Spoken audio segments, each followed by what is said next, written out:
Pois moi boa tarde a todos e a todas, benvidos a UNED, é un placer pois dar a benvida a este Salón de Actos José Luis Prieto Arroyo a unha nova sesión de Lugo Poética, a derradeira neste caso da nosa edición Lugo Poética 2025. Ao longo dos últimos meses pois reunímonos en torno á palabra viva, o pensamento crítico e a emoción compartida e convertemos este espazo nun lugar de encontro para a creación e para a reflexión. Así que, bueno, pois eu creo que é un motivo de satisfacción pois poder presentar este último recital de Lugo Poética. Bueno, pois este final eu creo que non vai ser un peche, simplemente unha pausa consciente, un tempo para respirar, para reflexionar sobre todo que vivimos ao longo destas sesións e, bueno, porque a poesía como pensamento e como a vida non remata, transfórmase, regresa e renace. Así que moitísimas grazas tamén ás persoas que nos acompañades aquí presencialmente, as que nos están vendo a través da nosa canle de YouTube, UNED Lugo. Bueno, aproveito para dicirles que por favor que nos sigan, que, bueno, pues ali van a encontrar, aparte de recitais poéticos, outras conferencias tamén moi interesantes. Bueno, como vos comentaba na sesión de hoxe, imos xirar pois en torno á palabra filosófica ou poética, un territorio común no que a poesía pensa e o pensamento se fai poesía. E por iso, para iso, nos van a acompañar esta tarde dúas voces de gran profundidade e sensibilidade, Miguel Ángel Martínez Quintanar e Abraham Pérez, que ao que aproveito para darlle parabéns polo último premio poético que acaba de recibir. E, bueno, pois que nos van a convidar a escoitar, sentir e reflexionar. Así que, bueno, este encontro está vai estar conducido polo querido amigo Xosé Carlos Ulloa. Moitísimas gracias, Xosé Carlos. Xosé Carlos este ano tivo que asumir un difícil reto, pero eu creo que, bueno, pois non só o fixo moi ben, que eu creo que o superou con nota a matrícula de honor, polo menos. Así que, bueno, moitísimas grazas. E moitísimas grazas ao amigo Xulio, que, bueno, supoñemos que pensábamos que iba a estar aquí, esperemos que ao mellor se poida incorporar ao longo da sesión, esperemos que así sexa. E, bueno, pois tamén darlle as grazas a él, porque o ideólogo deste programa poético. E, bueno, pois moitas grazas por tecer espazos como este. Nos que, saben? No, isto que quedou sin luz. Eu sigo falando, pero non me escoitan na casa. Entonces é un problema.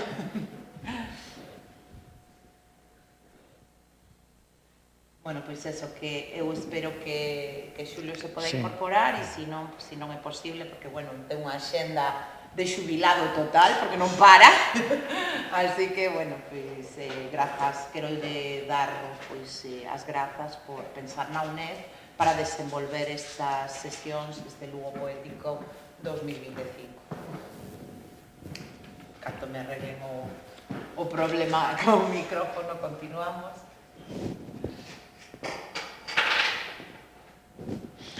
Podemos aproveitar para Sí, podemos. O líquido elemento. Sí, moitas grazas. Bueno, gracias.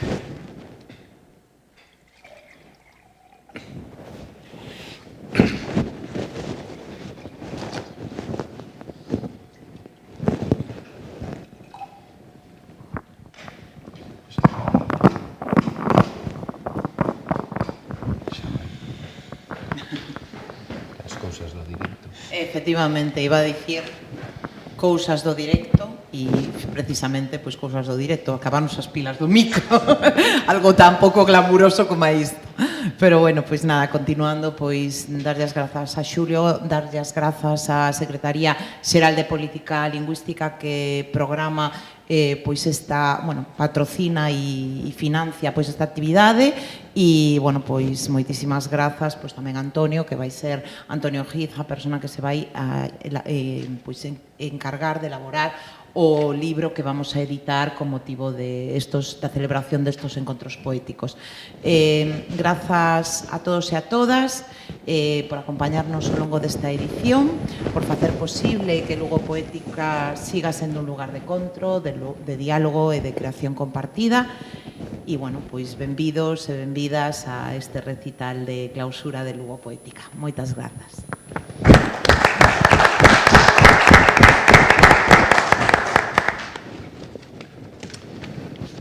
Lugo poético, Lugo poesía, Lugo vivo, poesía viva.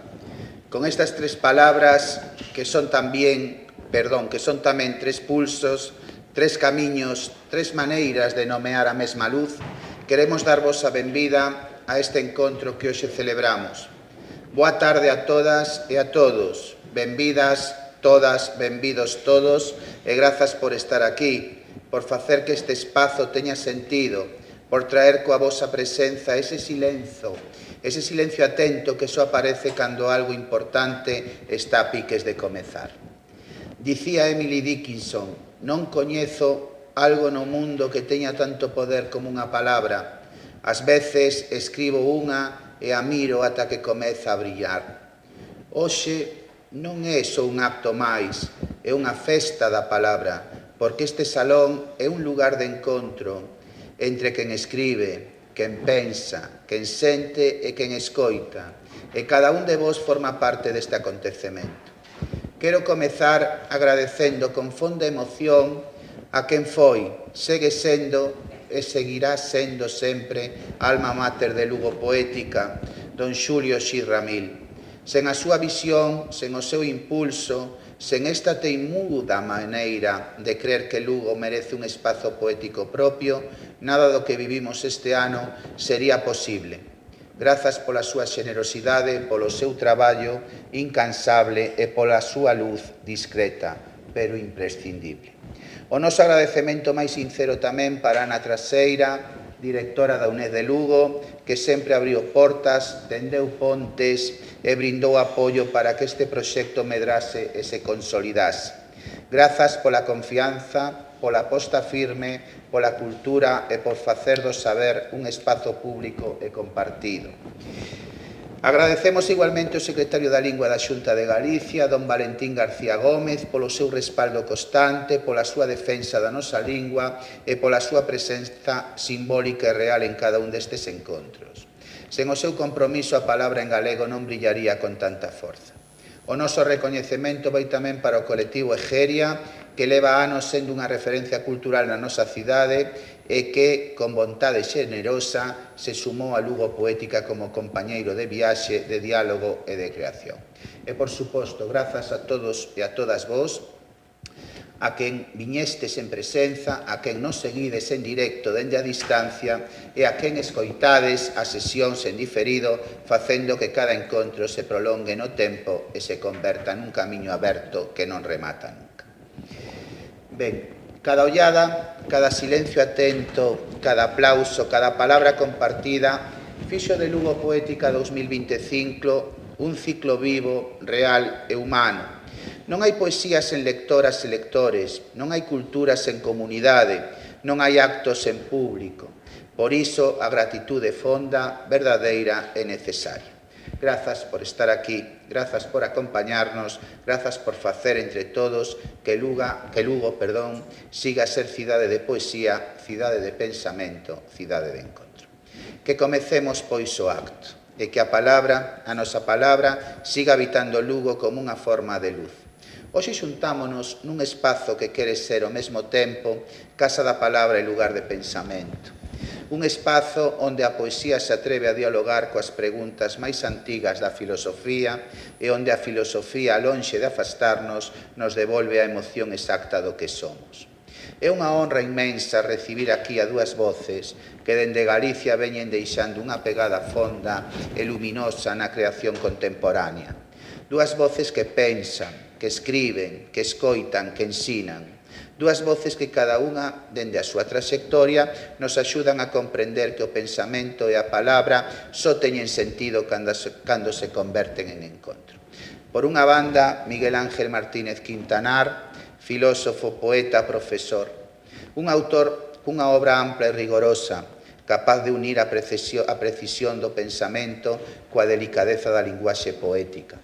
A súa escrita, sempre profunda, sempre incómoda, no mellor sentido, propón un diálogo constante entre saberes, a filosofía que interroga, a poesía que abre fendas, a docencia que dá forma á transmisión da experiencia. E pola outra banda, Abraham Pérez, tamén el filósofo, tamén el poeta, tamén mestre profesor universitario que ven de engadir un novo recoñecemento á súa traxectoria ao gañar o certame poético de Caldaloba. O seu camiño literario é un exercicio de procura continua, de afondamento no íntimo, de exploración das fronteiras entre a palabra e o silencio. A súa obra recibe premios porque antes recibe lectores, e recibe lectores porque antes recibe vida. Hoxe temos a fortuna de escoitalos xuntos, dúas personalidades brillantes, dúas sensibilidades distintas, pero converxentes, dúas maneiras de entender o misterio do humano que dialogan e se enriquecen. Vimos aquí para alongar ese diálogo, para deixarnos atravesar pola palabra, para asistir á revelación dunha poética compartida, para celebrar o pensamento cando se fai encontro, cando se fai afecto, cando se fai beleza. Con todos vós, Miguel Ángel Martínez Quintanar e Abraham Pérez. Que se abra o acto, que se abra a palabra.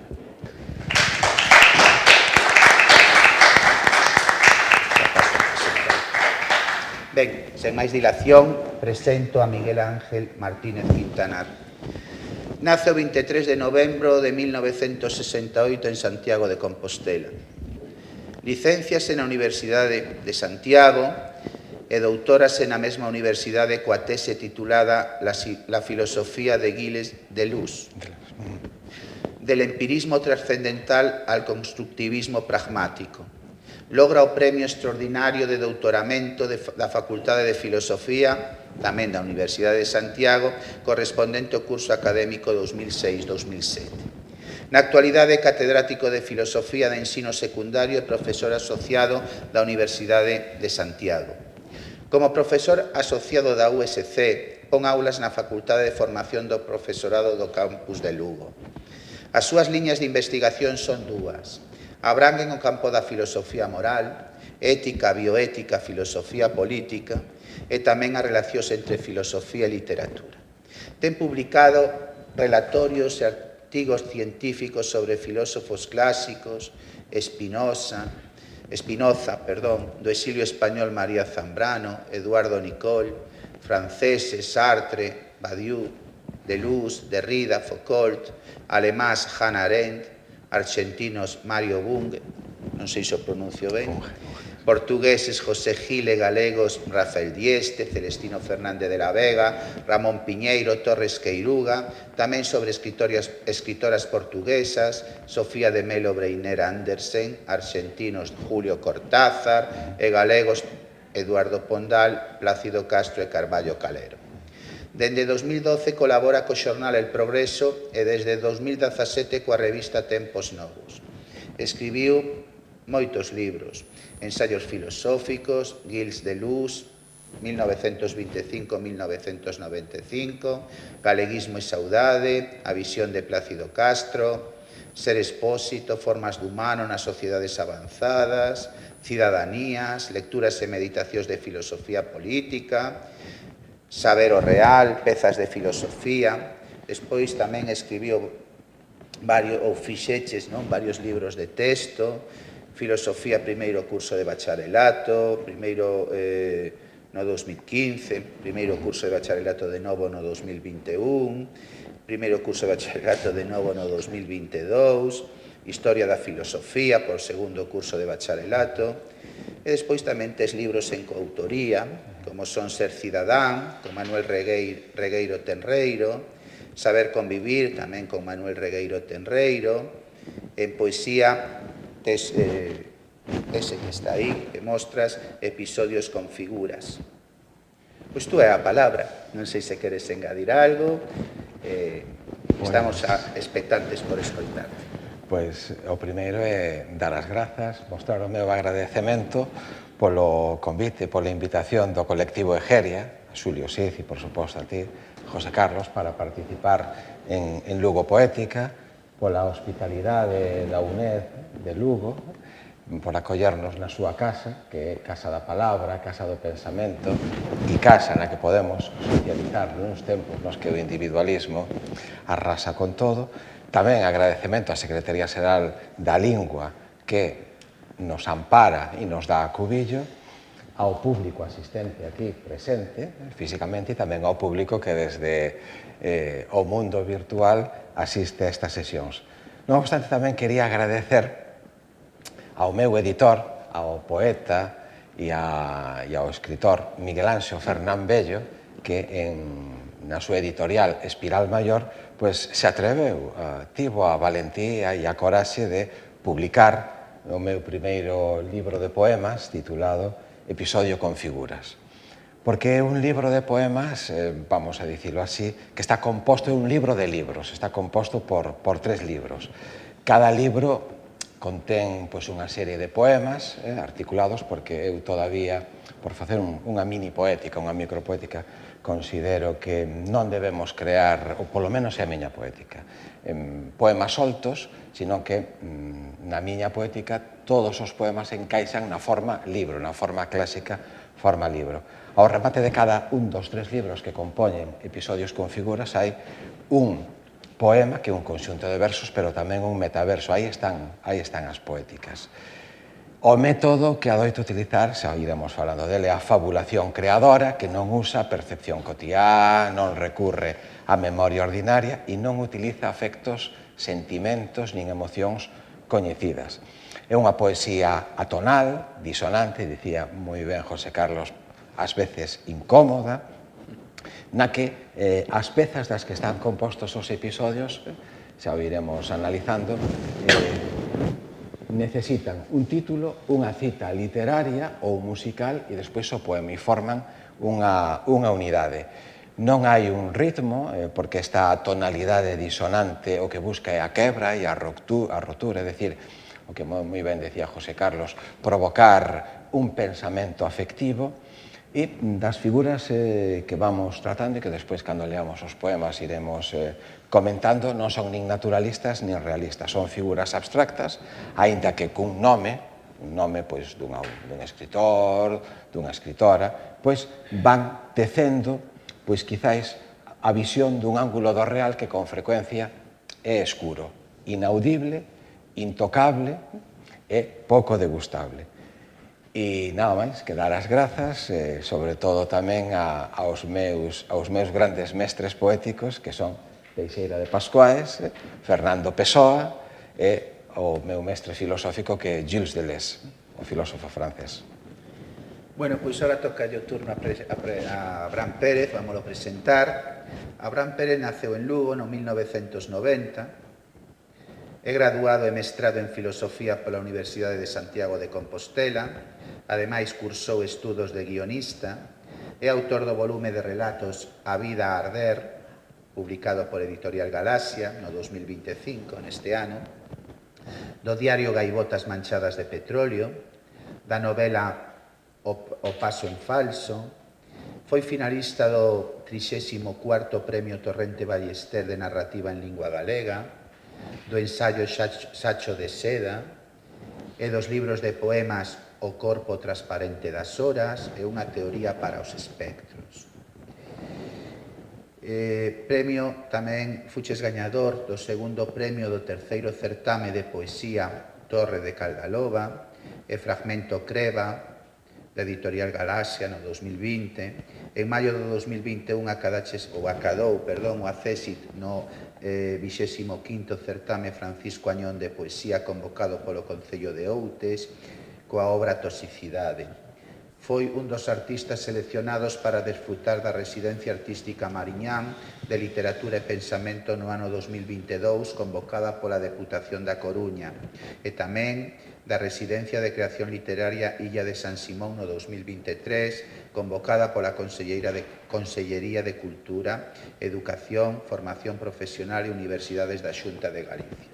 En novembro do 2025 foi o gañador do 8º certame de poesía Torre de Caldaloba coa obra Chernobyl Revival. Parte da súa obra foi traducida para o francés, inglés, portugués e español. Colaborou con museos e galerías de arte realizando intervencións nas que mestura o pensamento filosófico, a literatura e a arte conceptual. A máis, ten colaborado con distintos medios e revistas especializadas como Grial, Luces, Praza Pública, Adorna, Expresión Poética Galega ou Xistral, entre outras. Convén sinalar que a súa obra está presente en diferentes antoloxías, así como que forma parte do grupo poético Lupercais. E a súa obra é un proxecto en curso, aberto, onde cada peza está integrada no conxunto.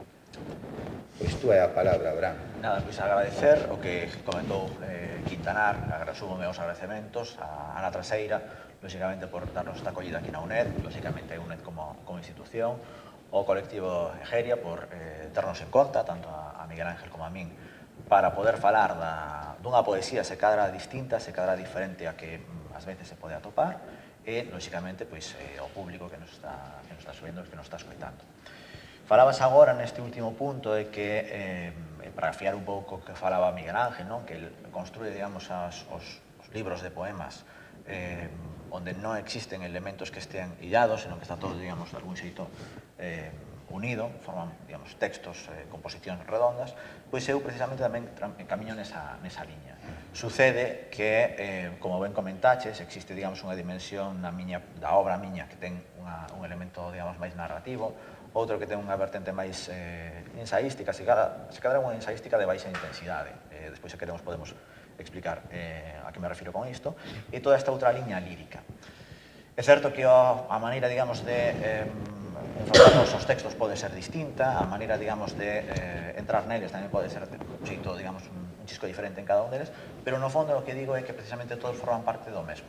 É dicir, hai como dous, tres temas que se reflicten nos poemas, que se reflicten tamén, digamos, na dimensión narrativa ademais, e que artellan, digamos, a columna vertebral do que sería todo este proxecto narrativo que, como digo, está en curso e aberto e un proceso, digamos, que vai medrando. Moi ben. Bueno, pois o acto de hoxe ímolo dividir en 8 bloques. O primeiro, coñecemento, a poesía como forma de coñecemento. O segundo, subxectivación, desubxectivación, resubxectivación, causa-efecto da acción poética. O terceiro, a poesía como ontoloxía epocal. O cuarto, xénese poética de identidades posmodernas, tardomodernas e retromodernas. O quinto, a quebra da conciencia dun eu e o xermolar da autoconciencia dun outro eu. O sexto, cultura universal e cultura galega actuais. O sete, os 5 sentibles, lido, tocado, ulido, escoitado e degustado. E oito e último, dramatización poética e lingua galega. Pois empezamos xa, sen demorarnos máis, no primeiro bloque, a poesía como forma de coñecemento. Abrimos este primeiro bloque cunha pregunta esencial. Que coñecemento nace cando a palabra poética se atreve a pensar? Aquí, onde o pensamento non se limita ao concepto e onde a poesía non se limita á emoción, xorde unha terceira vía, unha mirada que entende, que ilumina, que tamén transforma. Pois Miguel vai nos ler 2 poemas. O primeiro leva por título Maquiavelo reflexiona sobre poesía e o segundo Autoconsciencia do silencio segundo Damo, filla de Pitágoras.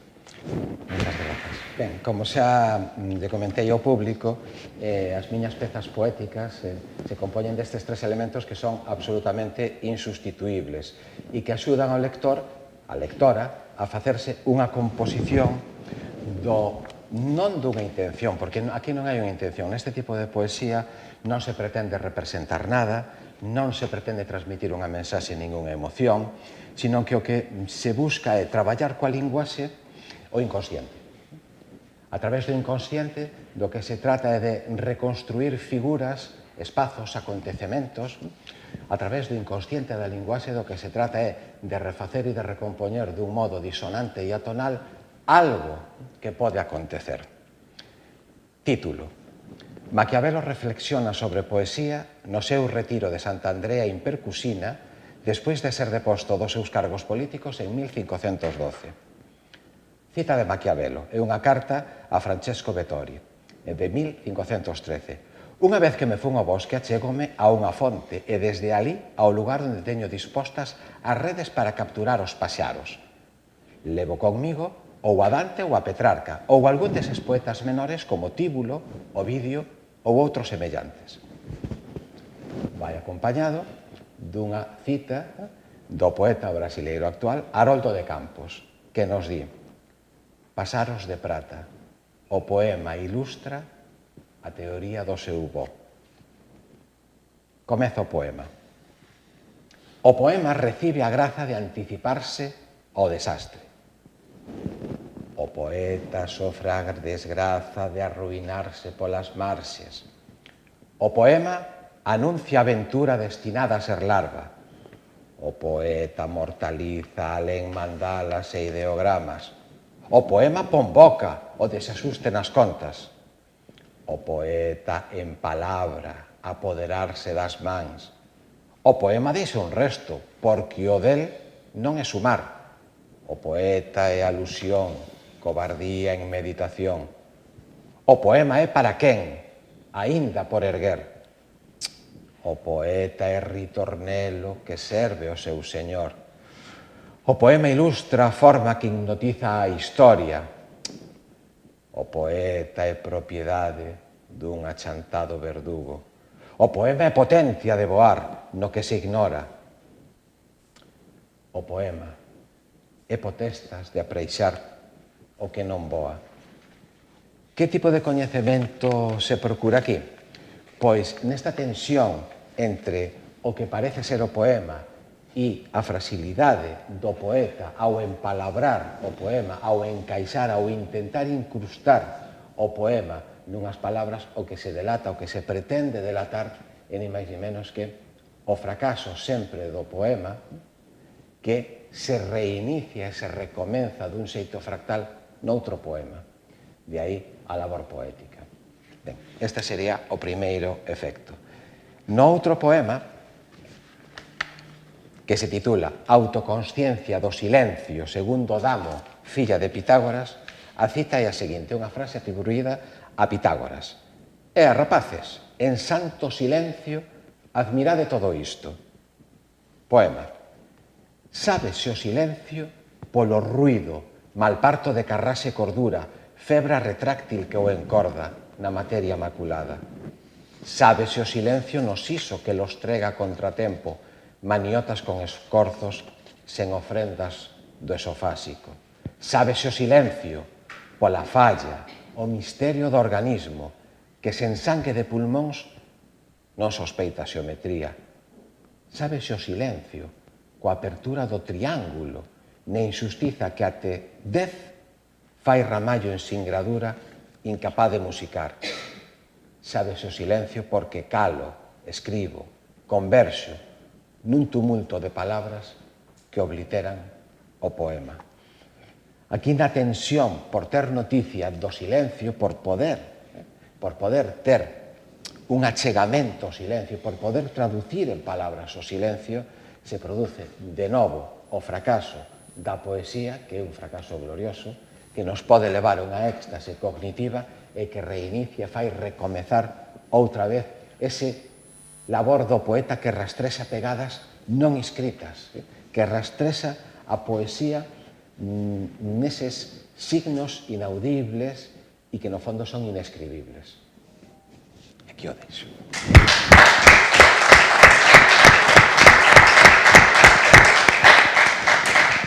Pois ben, habrá neste primeiro bloque a poesía como forma de coñecemento. Todos os poemas que nos vai ler pertencen a Fragmento Creva, que foi publicado pola editorial Galaxia no ano 2020. Sí, para fiar un pouco, comentaba Miguel Ángel, esta idea de escribir dende o inconsciente e demais, Unha das preocupacións que encaixan, digamos, nesta liña poética que eu abro, de algún modo é como delimitar eses espazos, digamos, do real, aquilo que nos constitúe, aquilo que nos condiciona, pero que ás veces parece que, non sei se por evidente, ou se por, como falaba Miguel Ángel, por oculto, ou porque é inapreixable, de algún modo, está aí, pero non nos decatamos. Todo isto lévanos ás veces como elemento poético a un principio, digamos, de reflexividade que nos leva a situacións dialécticas contradictorias. É dicir, que nos leva a tratar de buscar unha explicación, de algún modo, nun eido ou noutro que ás veces se poden contradicir. En última instancia, esta contradicción, esta fricción que se produce aí, lévanos a un punto, digamos, da fragmentación, non? De aí que o título, precisamente, dese poemario se xa fragmentou, creva, é dicir, esta idea da ruptura, aquel elemento, digamos, que é fragmentario, pero precisamente cada peza é unha parte do todo. O que vou ler aquí van ser pequenas pezas poéticas que formarían ese todo. Leo un par deles e despois vamos falando, se queremos. Este primeiro poema titúlase Crack 2005-2007, unha xeografía do século XX dilatado. E di así. O caso é nacemento, sucos, desprazamento da conciencia, crítica teórica conceptualizada, guerra e máis sucos, escuros, húmidos, existentes, angustia. Círculos e análise de círculos, ruptura e transferencia, historia ou historia.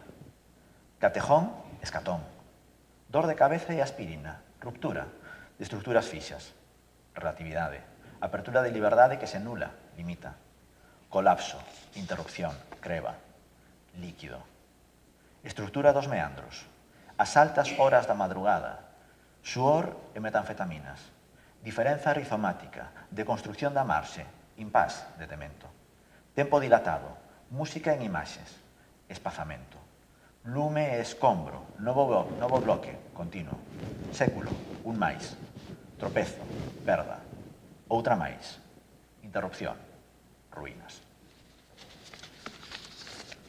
O seguinte poema, para continuar nesta idea da fragmentación, da poesía como un modo de pensamento e o pensamento como un modo poético, non se solapan, senón que se compenetran, léame a outro destes poemas que está neste libro, como digo, e se titula Natureza, Mundo.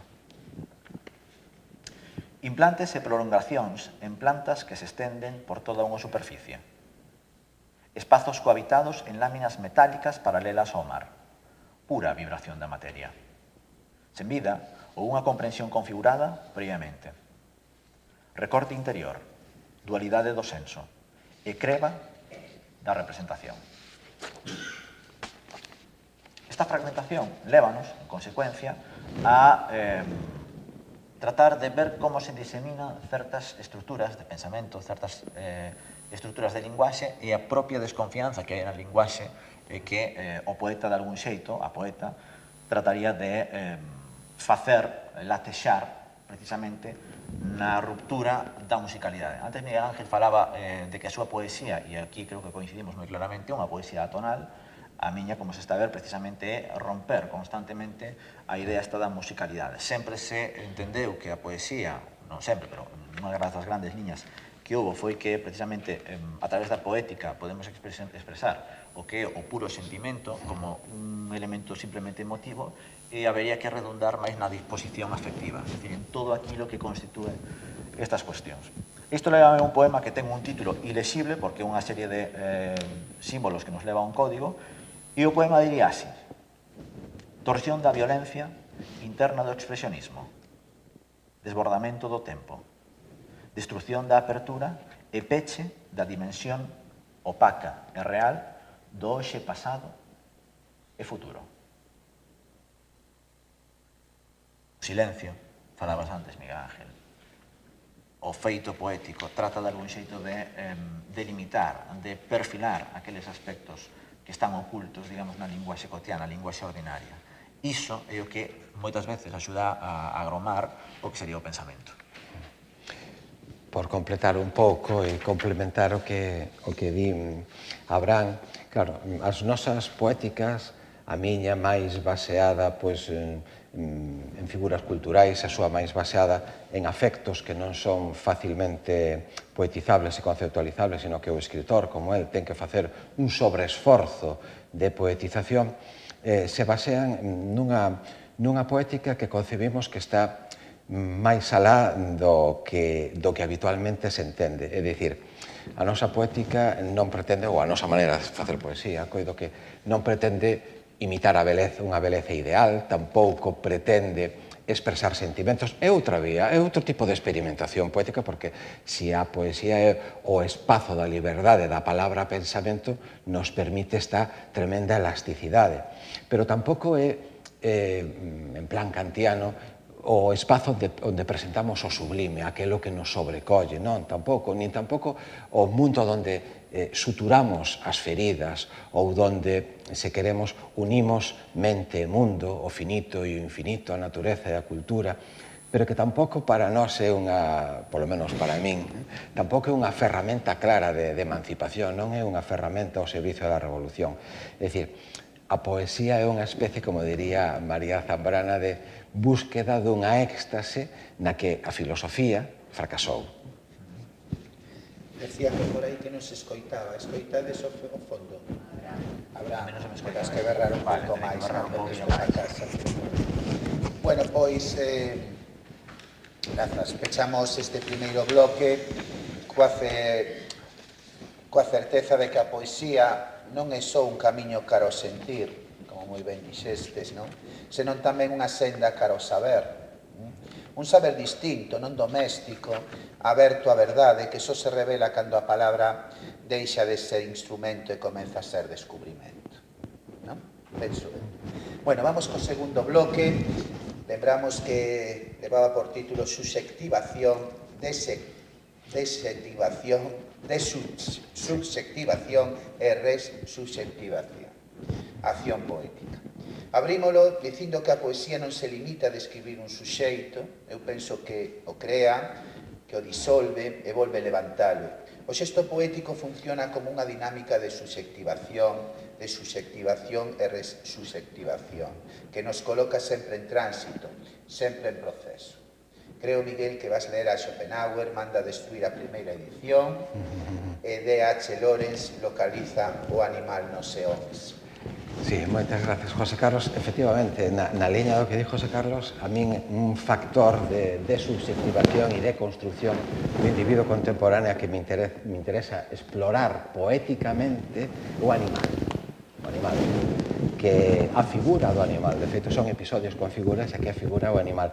Pero é unha figura realmente, volvo a túa palabra, ao teu concepto de incomodidade, porque é difícil de concibir. Non me interesa o explorar o animal como mascota, é dicir, como suxeito antropomorfizado ao servizo dos caprichos humanos, pero tampouco me interesa o animal que tratan algúns filósofos, nin algúns poetas, é dicir, o animal salvaxe, ignoto, romantizado, idealizado, sino que me interesa o animal como un valor, como unha función, como un f de x, ¿no? Que nos pode desterritorializar, dessubsectivar e resubsectivar en algo totalmente descoñecido. Entonces utilizo como motivos para deseñar ou intentar verbalizar esa animalidade tanto a Schopenhauer como a Lawrence. Título: Schopenhauer manda destruir a primeira edición do Mundo como vontade de representación despois de contemplar o ventre dun cabalo devorado por cans salvaxes. Cita de Schopenhauer: e non hai que pensar en comprender o fin desta traxicomedia, pois non ten espectadores. E os mesmos actores, por un prazer mínimo e de índole completamente negativa, teñen que soportar dores sen fin. Poema. Sexa o mundo sen palabras, can roendo o rato, o exceso no sensible, freixo sermola en silencio. Sexa o mundo sen palabras, corvo que pica na pega, a verdade da apariencia, chaira asentada na placa. Sexa o mundo sen palabras, poutada salvaxe do gato, a fórmula que dá sentido, vaca rumia sen norte. Sexa o mundo sen palabras, fame los trega no lobo. Desexo espido de emoción, Coello crúzase co leirón. Sexa o mundo sen palabras, Xabardo morre de avespa. Aparecer sen intensidade, cadáver do pai extinto. Sen palabras, ese mundo. Ignoscencia animal, apertura sen contorna. Moción sen extrañeza, actitude en terra gaia. Nunca ve iso aberto. Precisamente, co aberto, comezo o poema de Lorenz, porque aquí o factor animal, o factor que nos axuda a achegarnos ese mundo ignoto, sen palabras, que non concibimos que é o mundo animal, é o concepto de Rilke, do poeta Rilke, nas Elexías do Duino, que é o aberto. Título: Lorenz localiza o animal nos eóns. Hai varias citas de Lorenz e unha de Rilke. Me limito a de Rilke. O que ao final nos salva é a nosa indefensión e que vendo a súa ameaza aínda non nos teñamos dirixido ao aberto. Poema. No antropoceno carbónico que dá máquinas con díxitos, sondas e pastillas regresadas por congostras con catéteres de mozos subalternos, dádeme un animal, o peal que recubra o bramido co afastado. Dádeme un animal, membrana liminar en nudez do aberto contra a terra. Animal do outro lado, no en vez do esgazar, ignaro de habitación. Animal a contratempo, bastardo para as formas, inscritos en nós no fociño. Non vos confundades de animal, non é comezo do mundo e o declinar non lle pertence. Débil espasmo inicial, unha submisión indouta, ou vearse en outra lingua, para que en estado lado oposto, no cristal do tempo. O factor de desterritorialización e de desubjectivación deste suxeito ególatra, egocéntrico e egoísta que é o humano actual se activa nestes poemas por medio do devir animal, aquelo que está do lado oposto do cristal do tempo e no que somos incapaces de reflexarnos, excepto gracias ao poder da poesía.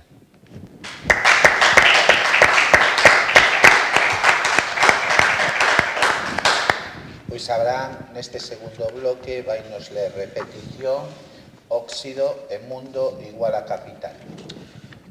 Miguel falaba precisamente do devir animal, de todo ese proceso de subjectivación, de algún modo, digamos, da codificación do humano nas sociedades actuais. Como ese proceso, digamos, do devir animal pode nos axudar a pensar un proceso de resubjectivación e, en consecuencia, en cuestión, precisamente, os procesos de subjectivación como tal, os actuais. A poética, a liña que eu trazo, vas a permitir isto, a túa codificas en un devir animal, a miña está, digamos, nun sustrato, podría dicir, casi preontolóxico. E por que digo isto? Porque precisamente unha das cuestións, e falaremoslo seguramente no seguinte bloque, cando falemos con a poesía como ontoloxía epocal, unha das cuestións que creo que é central é precisamente comprender como, se antes falaba de que a poesía nos axuda a delimitar aqueles elementos da realidade, aqueles elementos, digamos, do real que nos constitúen como tal, pois, precisamente, a mellor hai que incidir neste tipo de cuestións. E o que me interesa é unha posición dunha ontoloxía da inmanencia que reflicta precisamente esa materialidade que nun mundo, digamos, a cabalo dun sistema económico concreto como que no que estamos, como no tardocapitalismo, pois parece que todas as inferencias de razonamento que existen, os procesos de subjectivación, están determinados precisamente por esta cuestión. Entón, estes poemas tratan de trazar precisamente estas ideas que trato de esbozar aquí. O primeiro titúlase a repetición, como dixo Xosé Carlos, e di así: asumir o erro e a precariedade estabilizada, do tropezo que volve sobre sí mesmo, descarga eléctrica, son de perforador, perforación vertical, até o extremo, oposto e a apertura da nova dimensión. O seguinte, titulado Óxido, falo de repetición, no primeiro, no seguinte que falo óxido, di: a comprensión prefabricada dunha caixa de cartón, ferro, metal, aliaxe. Hoxe, onte, mañá. Sucesión lineal, de nada ao nada, meras partículas de óxido. E precisamente toda esta ontoloxía da materialidade, de elemento de que se reconstitúe, que se, como elemento, digamos, subxectivado, se resubxectiva constantemente, o proceso de desubxectivación. O poema titulado Mundo Capital. Pulsión violenta da industria. Ruido, voz en silencio, cemento mollado. Fragmentación, desindustrialización.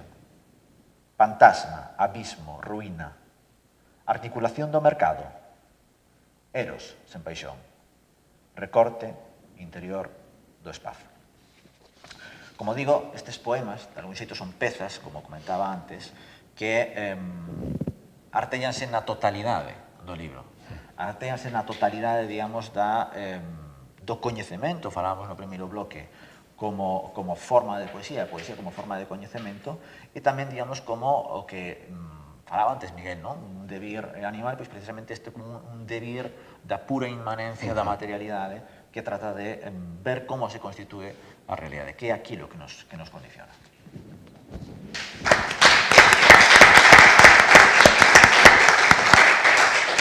Sí, José Carlos, vamos a interrumpirnos mutuamente. Estaría de acordo contigo nun aspecto e en desacordo en outro. Estaría de acordo contigo en que, por exemplo, si unha das funcións da poesía é liberar a vida que está presa nos propios suxeitos, que está presa na propia linguaxe, que está presa nos propios artefactos que nos rodean, eu diría que ti practicas máis ben, vamos a facer unha metapoética, unha especie de xeopoética, é dicir, intentas liberar o inerte, intentas darlle un acontecemento inerte, mentres que no meu caso me situaría máis nunha biopoética, na que intento liberar esa vida e darlle un acontecemento, un suceso que todavía é ignoto e inesperado. Entonces, xeoética, bioética... Sí, estamos un pouco aí nesa liña, non? É dicir, ese punto de separación, como diste, Miguel, precisamente, todo o que eu trato de artellar é de onde agroma, precisamente, o que sería, digamos, a constitución do elemento biolóxico, que é por onde, digamos, basti un pouco neste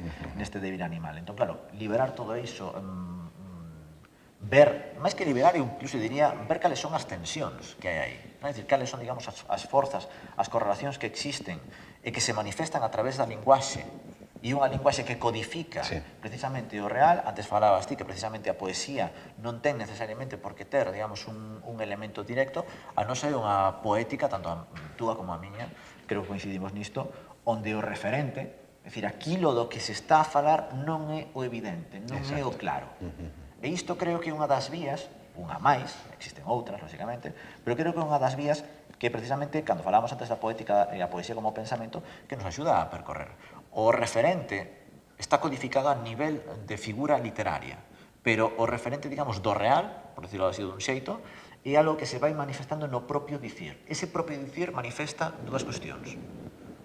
Un nivel de pensamento, a constitución do pensamento, da idea, como algo que está acontecendo, e por outro, como ese acontecemento pode levarnos a unha cuestión de beleza, unha cuestión estética. Pero o comezo, o impacto afectivo, que non é emocional, procede precisamente da reflexión que facemos sobre o noso propio inconsciente. Insisto que o inconsciente, ao ser tanto material como biolóxico, é, por decir así, a porta de entrada por darlle unha figura imaginativa porque a nosa poesía non pretende ser de ninguna maneira representativa, nin figurativa, nin naturalista, nin realista, pois o inconsciente sería esa materialidade pivotante na que nós podemos encontrarnos nese tecido do dicir, nesa urda dese tecido do dicir. Sí, simplemente para pechar isto e para matizar como tal, creo que o mellor o que se pega máis o que facemos nós a nivel poético é unha, se fixemos unha especie de analoxía coa pintura, é unha especie de pintura non figurativa, unha especie, digamos, de pintura abstracta que estaría casi no post-abstracto. Está casi limitando precisamente en todo aquilo que se descompón, que precisamente se intenta reconfigurar, que é o que fai a abstracción, indo máis alá, leválo ao límite. Xusto, digamos, nese punto, nesa liña, nesa tensión, onde o dicir, como dicía Derrida, o poema eclosiona cando está a linguaxe a piques de perder o seu sentido. E aí é onde, eclosiona, fai ese esforzo e aparece o poema. Aparece, digamos, a idea. Simplemente, Xosé Carlos, para matizar esta Teño moitísimas preguntas que facervos, pero bueno, non podemos tampouco demorar moito máis. Vamos entón concluir este bloque coa intuición de que a acción poética non só muda o que o mundo non só muda o que o mundo é para nós, senón tamén o que nós somos no mundo, non? O poema é así un laboratorio ontolóxico, destrúe para revelar e rompe para reconstruir. Moi ben, terceiro bloque, a poesía como ontoloxía epocal. Toda época pensa e séntese a través dunha linguaxe que a fundamenta. Se aceptamos que a poesía é unha forma de ser, entón cada tempo histórico latexa tamén o ritmo da súa poética. A palabra fai presente aquilo que existe e aquilo que está por vir. Miguel, creo que vas ler Monxe Centosan Juncu, é profesor de poética, tira consecuencias. Cando alguén que se dedica profesionalmente á filosofía pretende entrar poéticamente no ser actual, con que se encontra? No meu caso, explorando os ángulos, os matices do inconsciente, a min o ser se me presenta como o ser da nosa época, non se me presenta como artefacto, non se me presenta como contaminación, non se me presenta como un obxecto concreto, como dicía moi ben Abraham, como un referente, como un deíctico, que decíamos nas clases de lógica, que podemos sinalar co dedo, non. A min se me presenta como esa potencia, ese poder de chegar até os límites do posible, como unha extenuación das posibilidades. E aí, nesa liña, estes dous poemas pretenden explorar esa ontoloxía de chegar até o límite do posible. Que significa iso? Eu, fundamentalmente, son tamén unha persona moi aficionada á música, e entón aquí recurro tanto a Zosan Junku como a John Cage. Título: Monxe Zen Zosan Junku, morto no quinto día do quinto mes de 1308, anticipa One 5 para piano de John Cage. Zosan Junku: toca a melodía do non ser. 9 cumios derrúbanse. 8 océanos sécanse. É un haiku.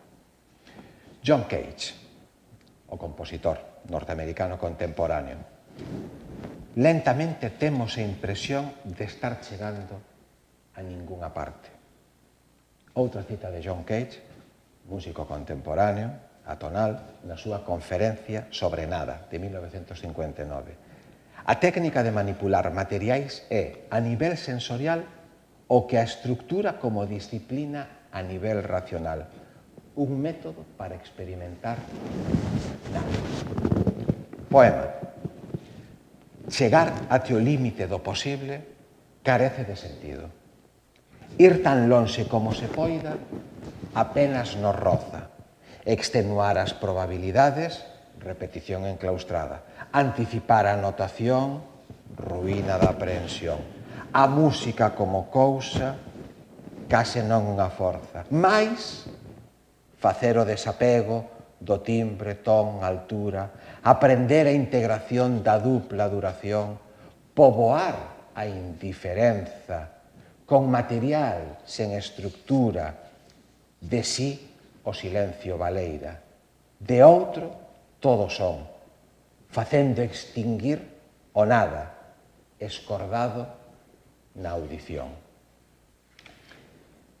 No seguinte poema, o ser da nosa época, que consiste en inscribir a posibilidade de escoitar, o que dicía antes moi ben Abraham, outramente, sen anticiparnos, sen arranxar os sentidos, é dicir, esa poema que ven agora é unha crítica á música fácil contemporánea na que a melodía introduce a calquera auditorio nunha zona de confort Por que? Nunha zona de comodidade. Por que? Porque sabemos que vai vir despois. Exactamente igual que a poesía cómoda, que a poesía fácil, que a arte que non nos exixe un esforzo de pensar, que a arte non sofisticada. Podemos saber que ven a continuación, se xa unha película, se xa unha poesía. Entonces se intenta afondar nesta cuestión. Título: Profesor de poética tira consecuencias despois da escoita de One for Piano, 1987, e One 2 para 14 pianos, de 1989, de John Cage. Cita de John Cage, da súa Conferencia sobre algo de 1959. Aceptar o que nos ven sen ideas preconcibidas do que sucederá e se considerar as consecuencias. Isto é o que fai tan fácil escoitar música que nos é familiar. A memoria actuou para que sexamos conscientes do que sucederá despois. Poema. É imposible apreciar sentido na palabra archisabida, non ser interrompido en calquera que facer, encontrar un fin final, atender o eco do nada, compoñer un silencio sen son, que a vida teña pausas, axuntar escoita e imprevisión, escoitar o que non se recoñece, lograr continuidade que exclúa o demais. É posible desvelar o sentido condición dos sentidos, arranxar cos intervalos unha única tarefa, comezar de vez con todos os principios, que vivir non se anticipe, sinalar que non sinala, escoitar que fende unha acción que non se obra, escribir no pentagrama que inza contratempos, penetrar os sons que dispoñen toda a música, musicar esta vida sen remate, sen comezo. Ben, estes poemas o que pretenden é, ni máis ni menos que, mostrar a virtualidade que podemos facer actual a través da poesía de inscribir no tecido do real unha outra maneira de vivir a música e de vivir, polo tanto, o son e o silencio.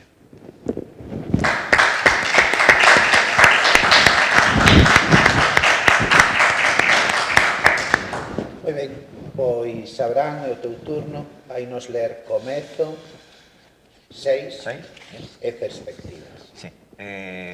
Collendo o fío do que fala Miguel Ángel, el centrándose seguramente máis nunha, vasme permitir esta licenza, centrándose máis nunha análise musical do elemento contemporáneo, da realidade contemporánea. Creo que unha das cuestións máis, eu diría que a máis importante, ou das máis importantes que podemos atopar na nosa vida, que nos parece ás veces tan evidente, diáfano, témolo diante, e non o vemos, é tratar de comprender a época na que vivimos.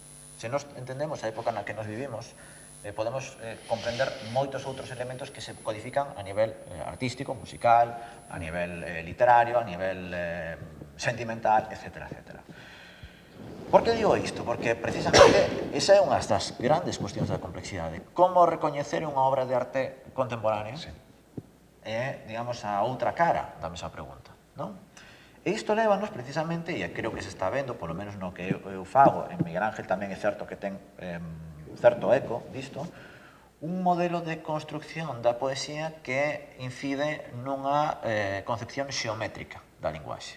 Antes falabas tú das aristas, falabas, digamos, deses espazos que quedan abertos, que nos permite de algún xeito falar do intangible, daquilo que casi non se pode, digamos, referenciar como tal. Pois precisamente esta idea da poética, da poesía xeométrica, creo que axuda, ou, como dixen antes, a perfilar aspectos do real. Os tres poemas que vou ler teñen, lóxicamente, esta dimensión. O primeiro titúlase Comezo e ten como subtítulo Desistencia. E di así. Punto de ingravidez. Ruptura da liña e debuxo da contorna dun corpo virtual de visión opaca. Expresividade inefábel. Ruptura lingüística ou carente de senso. Recorte do mundo, sen contornas definidas. O seguinte poema, titulado 6, di do seguinte modo. O factor humano en suspensión permanente. Unha imaxe de Chris Marker e o ruido de máquinas pesadas. Policía ou política. Dobre lectura. Morte circular do progreso, espectro reproducível e proxectado en paredes xa escritas. De todo o mundo, do mesmo mundo, do noso espazo inmundo. E por último, perspectivas, que leva como subtítulo Intento de reconstrucción número 3. A voz dun rostro que non vimos dixo algo. Quixemos comprender, mas non o logramos. Quedou nun ruido. Ledos e inconscientes seguimos o engano. Entón, no medio do nada, cando xa non había outra cousa, tivemos que facernos cargo da nosa propia distancia e incerteza. Entón, como digo, esta idea de unha xeometrización da linguaxe, dunha poetización do elemento abstracto, casi matemático, te antes falabas das funcións e demais, é o que nos axuda, utilizando a propia concepción científica da realidade, esa matematización da realidade, que é unha cuestión que se fai a partir da modernidade, pois precisamente, da natureza concretamente, pois precisamente é levar esta dimensión a aquilo que supostamente non pode ser reducido a elementos puramente funcionais ou puramente instrumentais, como pode ser, digamos, o elemento artístico. Entón, insiste sempre nesta liña. Pero estes materiais cos que ambos os dous traballamos, estes materiais xeométricos, son altamente complexos, porque, claro, temos que prescindir deses lugares que son interesantes e polos que todos transitamos algunha vez, que son a inspiración, que son a evocación, que son a memoria, unha memoria, se queres, afectiva, e temos que traballar con aquilo que non se deixa captar, co que foxe de continuo, co que escorrega polas grellas da linguaxe, e entón eso torna que a lectura dos nosos poemas sexa unha lectura, teña que ser unha lectura demorada, teña que ser unha lectura lenta e teña que ser unha lectura de continuas voltas. Como decía Roland Barthes, leer erguendo a cabeza. É dicir, hai varias maneiras de ler, todas gratificantes, a que nos invitamos, e aquí creo que Abraham tamén se sumaría, a facer un tipo de lectura que acompañe ese erguer a cabeza, meditar e retornar para que a persoa, a lectora, para que a lectora e o lector poida ir construindo con estes materiais, ir construindo o seu propio obxecto poético. Sí, precisamente, simplemente un matiz, ir construindo o seu propio obxecto poético e ir non establecendo un referente, non concretando un referente, pero sí, digamos, abrindo, antes falabas da idea do debir, establecendo un camiño, un lugar por onde percutir para tratar de apreixar ou, cando menos, intuir ese referente. É dicir, Miguel Ángel falaba dos distintos modos que poden existir de ler. Creo que tanto a súa poesía como a miña son poéticas centradas na lectura, no feito da escrita como tal, da dimensión que non queda só no papel ou non queda só na palabra dita, senón que é, digamos, na lectura viva, no feito de que xuntamos o elemento literario como algo determinado, como un elemento máis da creación humana, directamente con un elemento ontolóxico, un elemento existencial. Só se pode entender esta poética entendendo precisamente na dimensión puramente vivencial. O espazo literario, así, non se convierte simplemente nun xénero académico ou nun xénero de vendas comerciais, sino que o espazo literario se converte así ni máis ni menos que nun estrato ontolóxico, nun estrato do que hai. Bueno, moi ben, pois rematamos este tramo coa idea de que a poesía non é un adorno da época, senón un dos xeitos nos que a época se sabe a si mesma. A ontoloxía epocal non se escribe só nos tratados, escríbese ás veces con máis intensidade nos versos. Ben, vamos ao bloque 4, xénese poética de identidades posmodernas, tardomodernas e retromodernas. Vivimos nun mundo de identidades en plural, fragmentarias, mutantes, híbridas. A poesía convértese nun espello cambiante onde se xestan estas formas do eu contemporáneo, posmoderno, tardomoderno e retromoderno. Cada unha é unha tentativa de habitar o tempo. Miguel vai ler o fillo de Jacques Lacan, Soña co seu pai, teólogo discípulo de Duns Scoto, Creo que estos dos. Sí. Muy ben.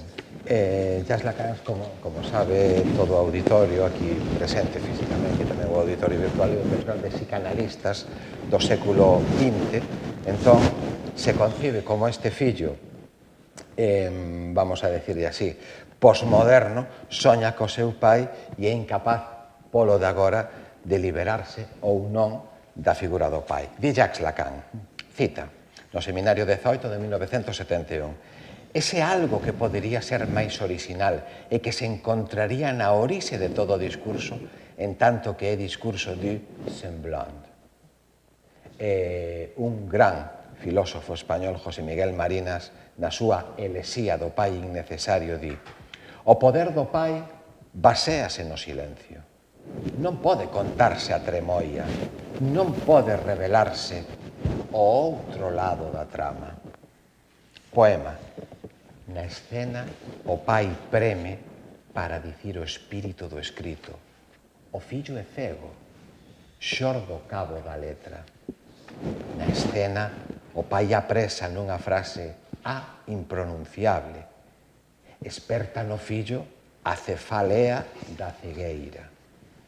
Na escena, o pai se achega, contén a frase ilexible, palabra conectado co son de ningún lado. Na escena, o fillo rabia ante a palabra que o atranca, conturba a comprensión. O pai é real.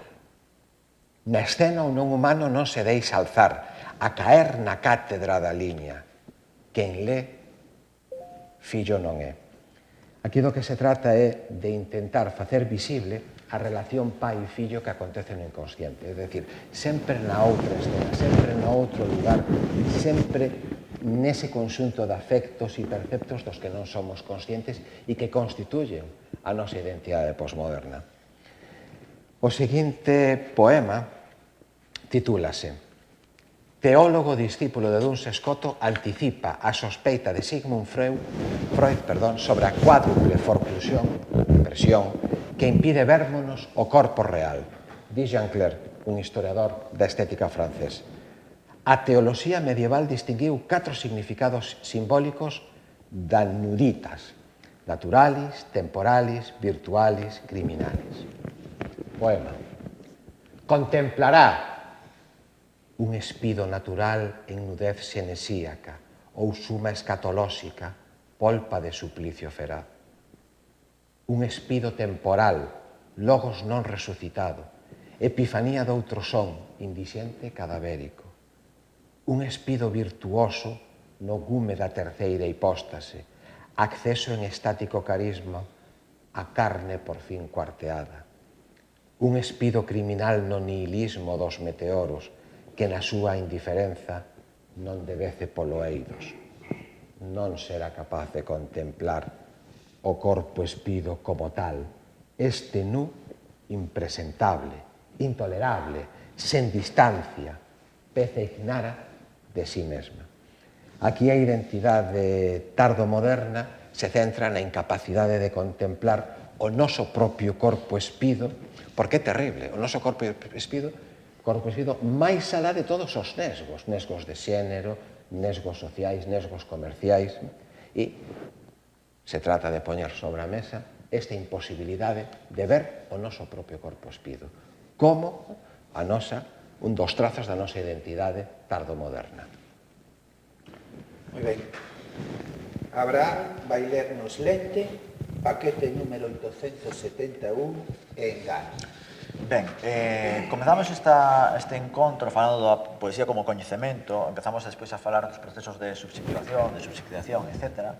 Afondamos na dimensión ontolóxica, é dicir, no núcleo, diría que duro, da concepción da poesía como un elemento que nos delimita a época.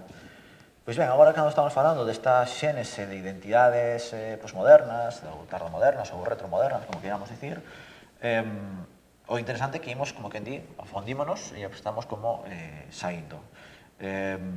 Miguel Ángel, neste caso, codifica de xeito moi evidente un destes trazos, non? A idea da nudez, propiamente, da representación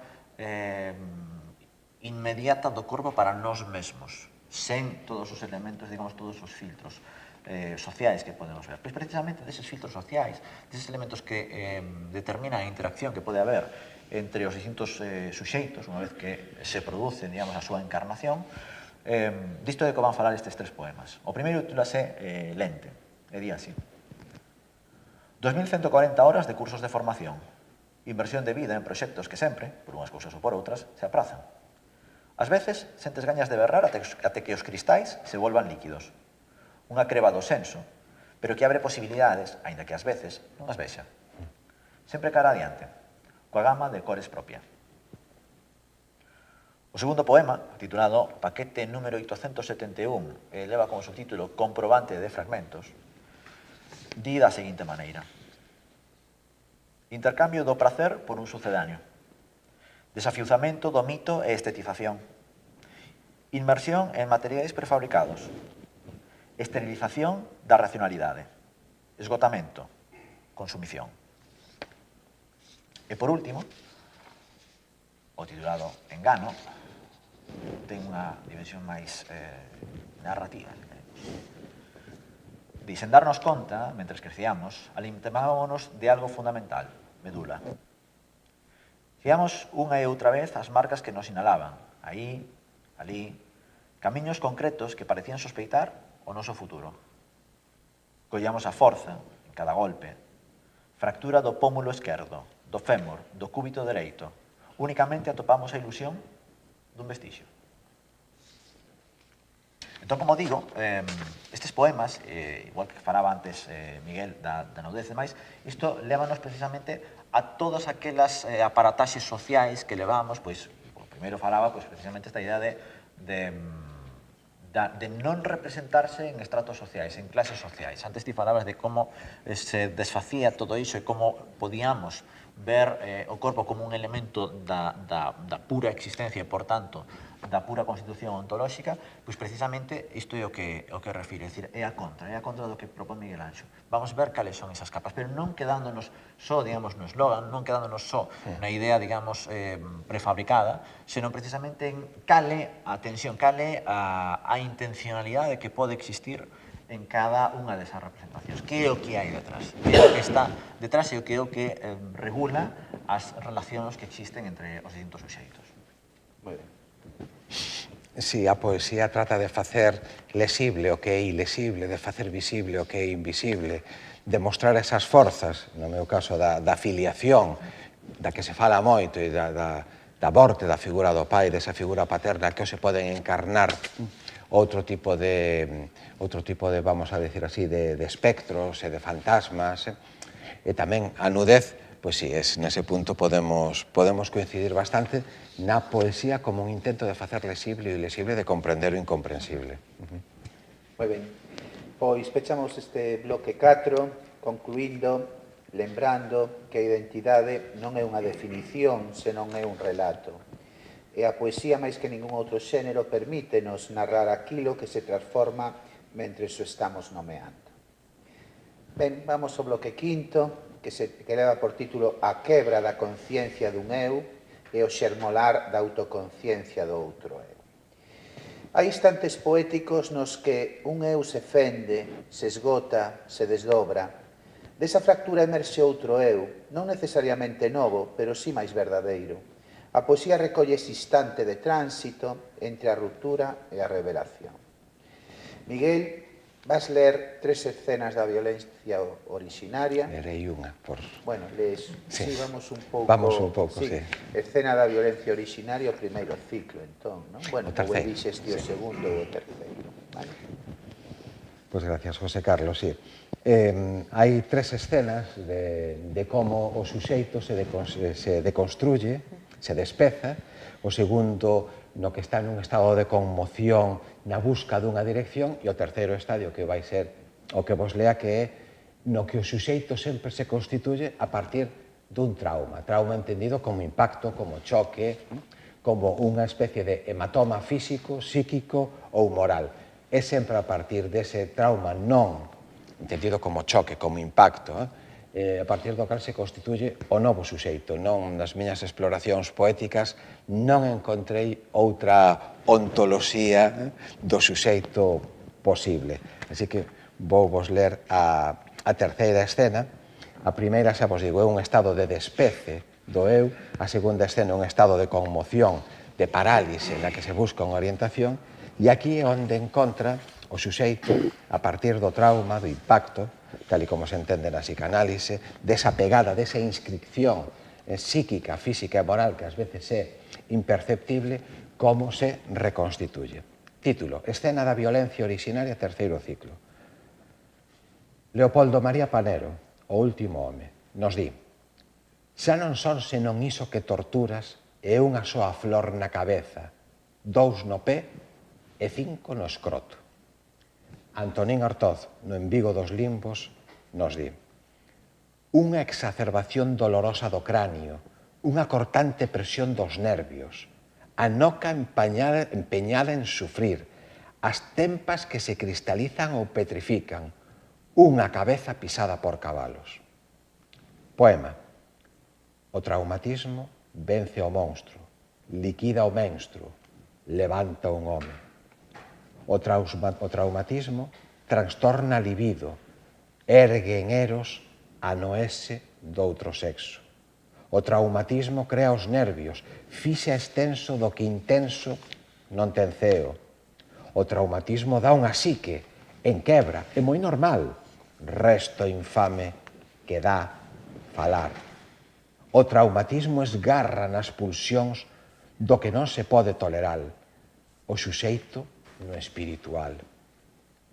O traumatismo ha de borrar na economía libidinal o animal do material.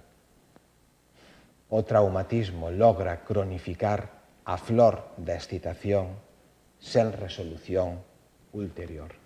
Non hai posibilidade de saltar, sobrepasar polo de agora, no grado de evolución no que estamos, pois sempre se esmolar da autoconciencia a partir da dor, do trauma e, sobre todo, da fenda psíquica, física e moral.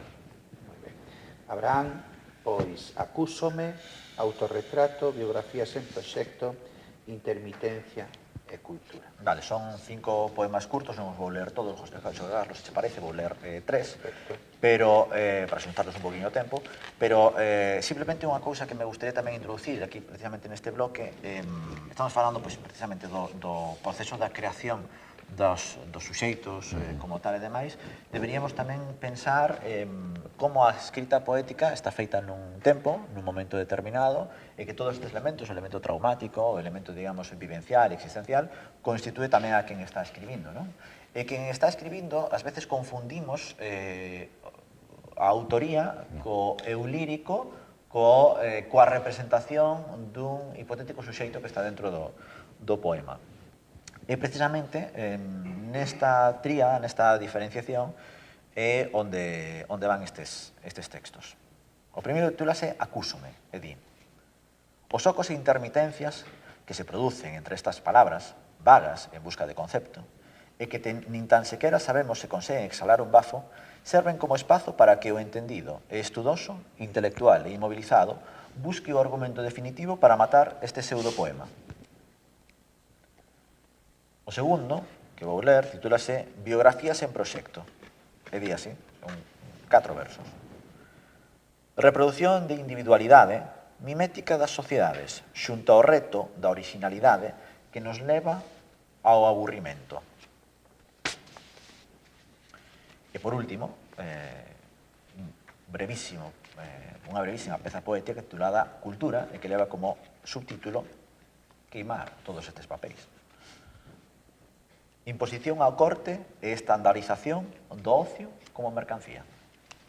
Simplemente isto, que parece unha evidencia, e unha provocación, é precisamente esta cuestión, de ver como se vai constituindo o propio suxeito, como ás veces se confunde co proceso de creación, co eu poético e coa representación dun suxeito que está dentro do poema. Isto a que nos leva? E por que sinalo isto? Por que introduce isto aquí?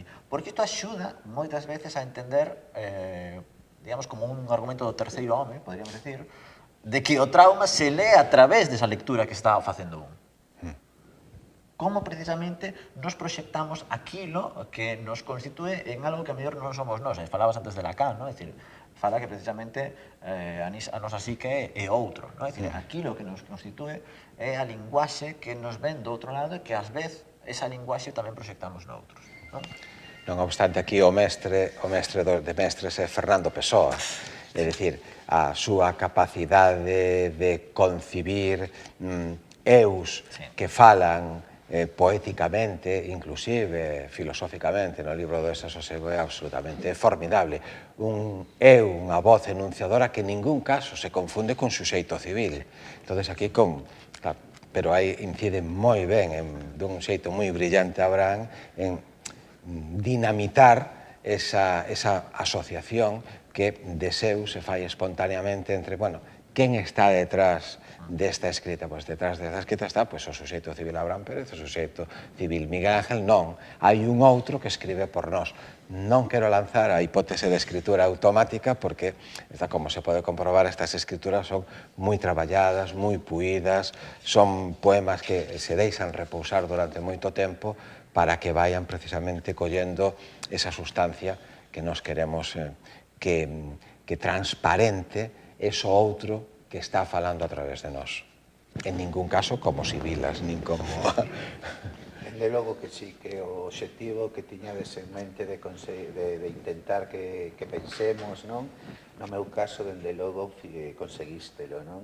E costoume moitísimo seguirvos, pero, bueno, ahora estou cheo de preguntas, pero, bueno, non é o momento, hoxe falaremos máis detidamente.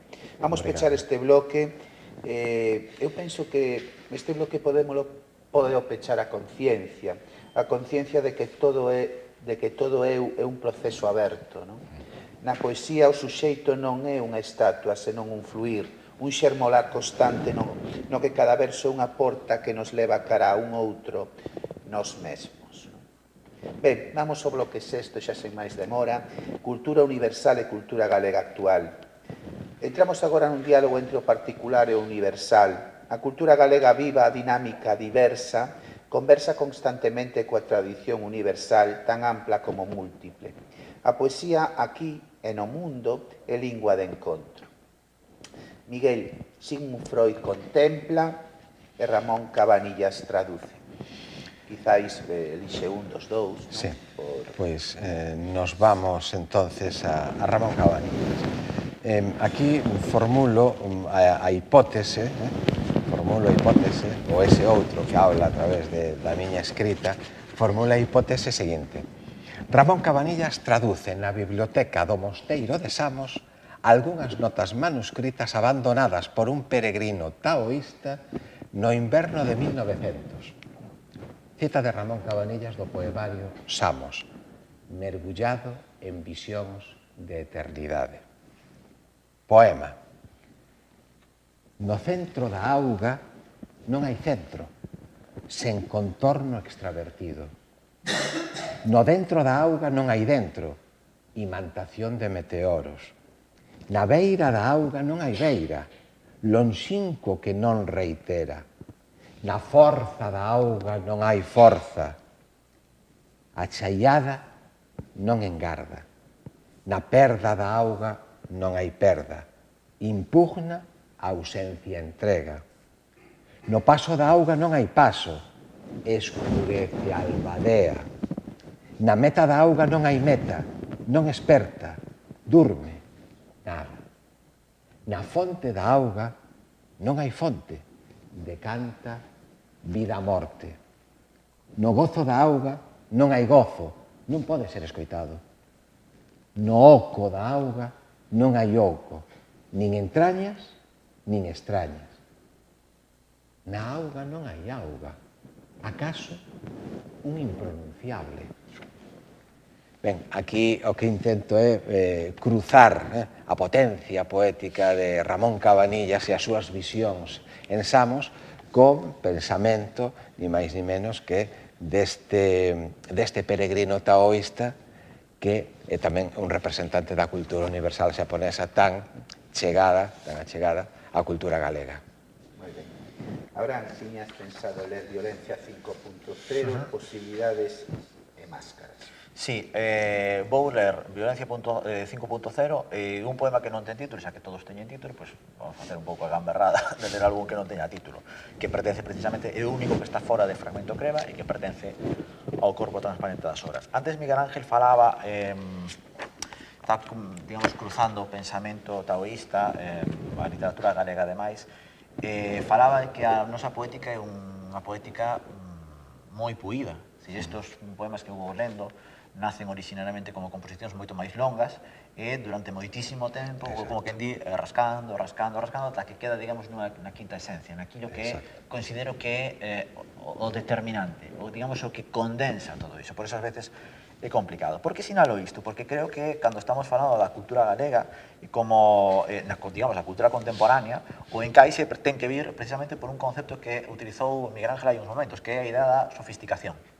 A cultura ten que ser algo sofisticado. Non creo, e isto é unha opinión persoal, lógicamente moi discutible, que podemos debatir en algún momento, non ten que ser simplemente a repetición ou, digamos, a sublimación dunha beta que xa moitas veces está explorada. Está moi ben, iso, é unha das dimensións que hai, pero precisamente hai que tratar de entroncala, de encaixala con dimensións da problemática actual, das concepcións tanto de pensamento como, lógicamente, artísticas e científicas, lógicamente, que hai na nosa época, precisamente para redundar en todo aquilo que comentábamos, perfilar a ontoloxía da época, perfilar a composición dos suxeitos e, por tanto, tamén ver como se xera o elemento artístico.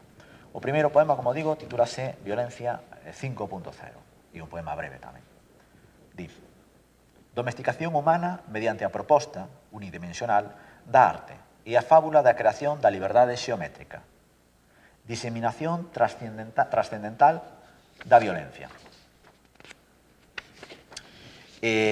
O poema sen título, que pertence a ese libro que temos aquí diante, O corpo transparente das horas, publicado por a editorial Galaxia no ano 2022, é un intento, pois, tamén un cruzamento, é un cruce entre as dimensións que quedaron do expresionismo, da pintura, coa situación epocal.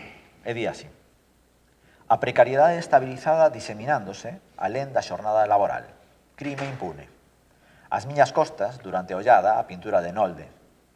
A pornografía existencial, o baleiro, e a revolta no cadaleito aberto de Schiele, Beckmann e Kirchner. Entón, como digo, creo que estes cruzamentos, o diálogo que existe, digamos, entre as distintas parcelas culturais, a galega, a francesa, a occitana, etc., é o que vai xerando eso que denominamos cultura contemporánea e, insisto moito nisto, na idea do puido da sofisticación da composición artística, non? É dicir, cando se vai levando, como falábamos antes, ao límite da posibilidade do dicir e da posibilidade do non pensado, é precisamente onde encaixamos toda esta dimensión. Sí, porque a nosa estética comparte aquilo que dicía un dos filósofos representantes da Escola de Frankfurt, Theodor Adorno, que a obra de arte é autónoma, é dicir, si ten algún valor, é a súa autonomía, para que o público conciba como unha sinfonía. Unha sinfonía non pretende representar nada, non pretende simbolizar nada. Temos unha especie de mentalidade entre o clasicismo e o romanticismo e creemos que hai un expresionismo da música, pero en realidade o valor que teñen é que son construcións autónomas que exixen un esforzo por parte do auditorio. No caso da nosa poesía tamén, é dicir, non é ningunha falsidade dicir que a nosa poesía require, pois, lle solicitamos ao lector e á lectora un esforzo. Ese esforzo probablemente poida ter unha recompensa. Eu creo que sí, porque se está vendo que José Carlos está exactamente. Bueno, pois rematamos este bloque. Eu penso que lembrando que o local non limita o universal, completa. A poesía galega actual é ao mesmo tempo raíz e horizonte. Fala dende aquí, pero resoa en calquera lugar onde a beleza e o pensamento teñan oído. Bloque 7, por 5 sentimentos, lido, tocado, oído, escoitado e probado. A poesía non só se pensa nin só se sente, experimentase. Lese cos ollos tócase coa memoria, óese co corpo, escoítase coa alma e próbase como un sabor que permanece máis alá da palabra. A estética convértese aquí en experiencia total. Miguel tiña pensado lernos profesor marxista de filosofía e Francis Bacon proxecta un políptico. Elixe un. Pois profesor marxista de filosofía ensaia unha breve declaración sobre a educación dos 5 sentidos para os tempos de inminente desecularización postcapitalista. Cita de Karl Marx nos manuscritos de Economía e Filosofía. A formación dos 5 sentidos é un traballo de toda a historia universal até os nosos días. Cita de Haroldo de Campos, do seu libro de poesía A educación dos 5 sentidos. O que acrece resta nos sentidos, aínda que mínimo, hibris do mínimo que resta. Poema. Hei de morrer cos ollos ben abertos para verlle a parca o seu valeiro. Hei de tanguer un só co meu silencio, ancorar os estertores despois do termo. Hei de palpar as sentenzas escritas e saber por qué non cauterizan. Hei de ulir entre as últimas fatigas rastro e desperdicio de algunhas mentiras. Hei de probar o sabor das palabras perdidas, inclinadas nos cantís que lindan a vida. Mais non haberei de mirar con amargura se a materia reclama que non dura. Non haberei de ouvir ao final do instante de pregarias e misterios insaciable. Non haberei de tocar das cinzas as cadencias, o fume que lanza a trascendencia. Non haberei de cheirar este fedor inmortal de todo o que le veda o capital. Trátase dun poema no que se trata, o que se busca é, rapidísimamente, rehabilitar a potencia, a virtualidade dos 5 sentidos para captar dun outro xeito tanto a morte, como o capital, como todo eso que nos rodea e que está forcluído por culpa dunha educación dos 5 sentidos, dunha educación que poderíamos chamar afectivo-sentimental castradora. Moi ben. Abraham, vas a ler algún destos, poshumanismo, modernidade dilatada. Vou ler eses dous, sí. Eses dous. Eses dous, son casi curtiños para axustar o tempo. Sí. Falaba Miguel de potenciar, digamos, os 5 sentidos, porque precisamente estas composicións redundan nesta idea, pero digamos, dende o elemento contrario, dende precisamente como existe unha especie de proceso, non sei, anestesiado da nosa corporalidade. E o primeiro titúlase Poshumanismo, é unha cuestión que está ás veces moi en boga. Di, corpos amontoados e anónimos, desconexión humana, materia, humana do futuro, dice, sen pasado, sen presente, reducción a cálculo, sometemento á técnica. E o segundo poema, titulado Modernidade dilatada, ni deixamos de comprender, nin tan sequera parecemos ver, únicamente apreciamos os simulacros que interrompen o acontecemento. Entón, como digo, precisamente esta cuestión, no día a día estamos, como quen di, afeitos polo devir, pola situación, digamos, puramente cotiá, e demais que, en vez de potenciar, como decía Miguel Ángel, precisamente aqueles elementos que nos permiten conectar coa realidade dun xeito, nunha dimensión moito máis profunda, precisamente deixamos que vayan, como quen di, perdendo esas facultades, que se vayan, digamos, como quen di, debilitando. E creo que unha das condicións que a poesía sí que nos axuda a recuperar toda esa dimensión. Nos, insisto isto, facendo dende unha poesía non sensorial, non puramente sentimental, senón precisamente que roza o conceptual. E como o concepto tamén é un elemento, unha ferramenta que axuda a potenciar os sentidos. Que rozo conceptual nos dous sentidos do verbo rozar, sí. Pero tamén incidindo nesta cuestión, claro, como o noso non figurativismo é conceptual, o que pretendemos é unha pedagogía poética do concepto. Que quere dicir pedagogía poética do concepto? Neste caso, axudar a desencaixar o uso ordinario dos 5 sentidos para habilitarnos para unha outra visión, unha outra escoita, unha outra tactilidade, unha outra maneira de unir e de degustar o mundo. Moi ben, pois pechamos este segmento, ou pecha este segmento a lembranza de que o poema non só se interpreta, vívese. Cada sentido abre unha porta distinta e todos xuntos fan da poesía ese territorio onde o sentir se volve forma e a forma volvese experiencia. Moi ben, pois xa vamos pasar ao último bloque, pero vámoslo pasar así rapidamente, que era o de dramatización poética de lingua galega. Chegamos ao bloque final, que é a dramatización poética como acto de voz, corpo e presenza. E facémolo na lingua galega, que é un instrumento de beleza e de memoria, pero tamén de futuro, capaz de levar a palabra a súa máxima expresividade. Miguel, tiñas pensado dous, pero, bueno, non sei se vas ler no trasno de Ovidio Murguía de Castro ou Aurelio Aguirre na Costa de Arriba. Vou deixar, a Ovidio Murguía e me vou inclinar por Aurelio, pola nosa figura romántica que pretendo deconstruir un pouco, na medida en que este poema pretende mostrar aquelo que xa sabemos desde que Jaime, no Mar do Norte, nos lo deixou claro dunha maneira absolutamente asoballadora e terrorífica. É dicir, que a natureza non nos fala.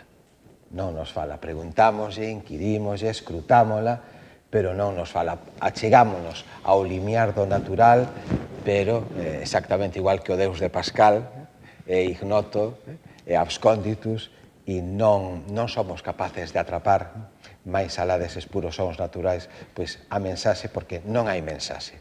Entón aparece, pois, vamos a dicir así, o espectro, a sombra dunha outra personalidade e quizáis, non se sabe, do suicidio. Título: Aurelio Aguirre na Costa de Arriba, onde xa non medran os piñeiros dos avós, mira para os 3 farallóns do Rouco mentres escoita. Cita de Aurelio Aguirre, publicada no 1857 no Iris de Galicia, titúlase O murmurio das ondas. Di Aurelio: que lle di aos que sofren o murmurio das ondas? Poema. Non hei de saber da contorna noitecida que recende e poetiza na fantástica viaxe da miña alba enfeitizada pola hipnose saudosa dun cantil agudo e torpe que non fala nin promete, mais fondea de moi lonxe o ser pobre, desalmado, de quen morre porque arela en cada con o seu fantasma, unha alma, este espectro que se move entre as polas devastadas dos piñeiros, do seu nada. Moi ben. Habrá... Vou ler dous breves, se che parece, Xosé Carlos. Estamos falando de dramatización de lingua galega. Sí que estamos rematando o ano 2025, ano castelao, o ano que ven será ano teriano. A xeración nos, unha das súas teimas era tratar precisamente de poñer a cultura, se antes falamos de universalidade e demais, poñer a cultura galega no lugar que merecía, que era precisamente ao nivel das outras culturas. E cando falamos de dramatización poética, ás veces lévanos a idea da performatividade, da representación corporal, dos recitais nunha liña moi concreta. E creo que unha destes procesos de dramatización, e aquí imos Miguel Ángel Maiseu como persoas formadas en filosofía que vivimos realmente da filosofía, as cousas como son, esa dramatización tamén é conceptual, é de pensamento. É de pensamento. É de pensamento, a forma é pensamento, non? Entón, creo que hai que reivindicar precisamente a sofisticación, se falábamos antes, da cultura galega a través de arte sofisticada que encaixe coas dinámicas propias do pensamento, da filosofía actual, da ciencia actual, da arte actual. E, para poñerlle a guinda a este bloque, vou ler dous poemas. O primeiro titúlase Depuración significante é un poema breve que di así: materias en concepto, revalorización do uso e cambio de imaginario colectivo.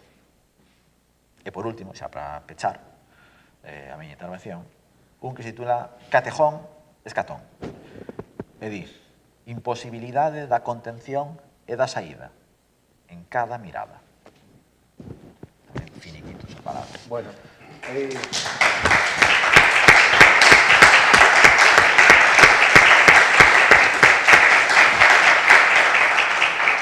que dicir, porque senón non quedo a gusto, que para intentar estar a súa altura e para intentar facer o acto de hoxe o máis, bueno, pois digno, non? Creo que di máis filosofía nestes 15 últimos días que en toda a miña vida. Pero bueno, aprendín algo. Pechamos este último bloque. Sí. Queres dicir algo, non?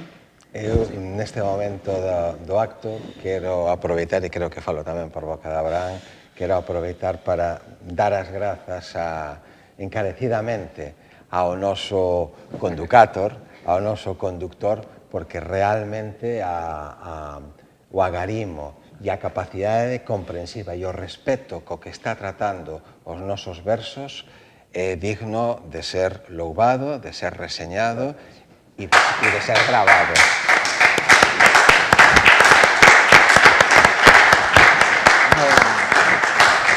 Non me gustaría que esta conversa de hoxe pues, mandase aquí, pero bueno, falémola Non rematará. na cafetería, non?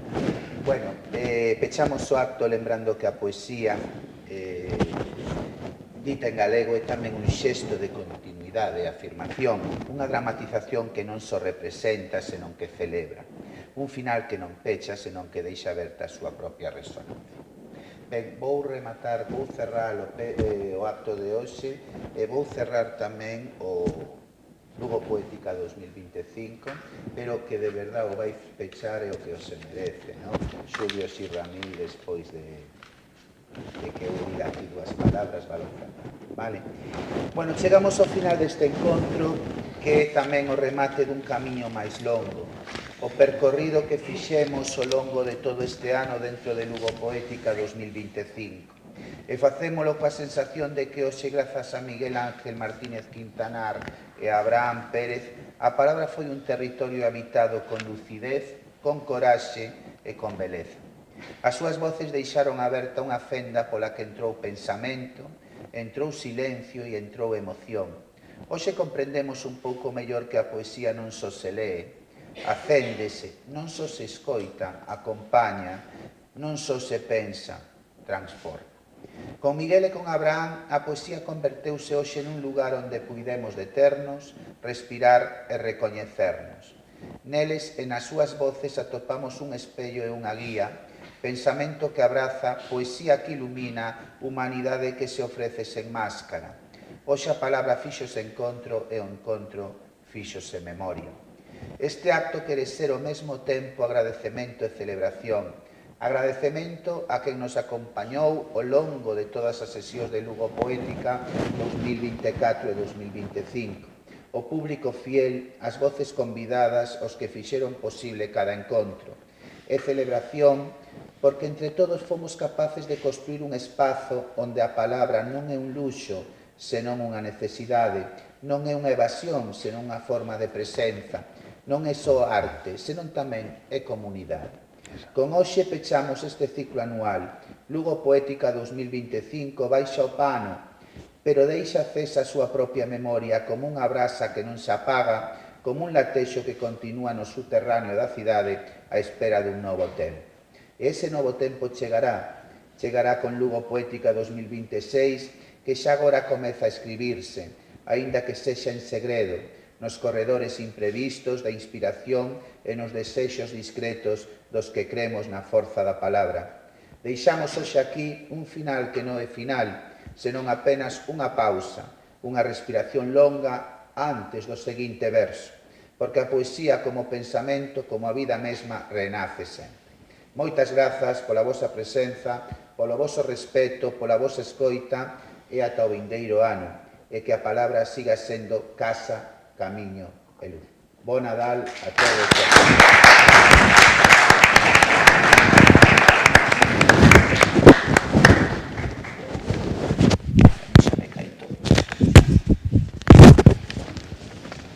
Grazas pola oportunidade e pola sesión. Cheguei con retraso, pero a tempo de escoitar e ver o comezo.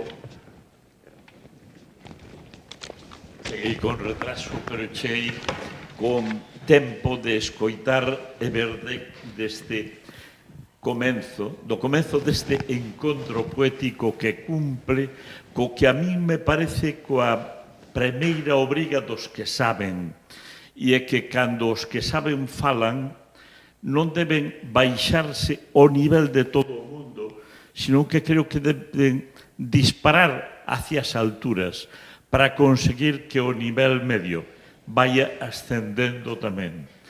A min pásame cos meus amigos filósofos que cando leo os seus escritos necesito leelos 2, 3 veces para entrar en profundidade. Non sei se ás veces entro en toda esa profundidade, pero está claro que os filósofos, meus amigos, teñen a obriga de escribir fondo para que os que queiran entrar na fondura ou na elevación teñan adecuada satisfacción ás súas inquedanzas. Ás veces os medios públicos, os medios audiovisuais, baixan para conseguir a atención total. Coido que perden o tempo e que deberan ter millor amplitude de visión para conseguir que subamos na nosa forma de medir a vida. En fin, gracias por esta sesión poético-filosófica, filosófico-poética, que, como está grabada, permitirános vela con atención repetidamente para verdadeiramente poder entrar na fondura ou na elevación das vosas consideracións. Moitas gracias. E, en canto a Lugo Poética 2025, que ora remata, de verdad que a estas alturas está un satisfeito de haber tido, pois, o ano 2024 a idea de facer algo especial en relación cun tema tan importante, vital, como a poesía, nun lugar como Lugo esencialmente poético, na teoría e na práctica. E dame oportunidade para pensar que é verdade, eu vexo desde o punto de vista, digamos, optimista. Non hai mal que por ben non veña. A min en outubro veume un mal importante que foi menos do que se pensaba, pero ese mal trouxome consigo un ben tremendo. E foi ter que recurrir a un amigo para que continuara o meu labor en Lugo Poética.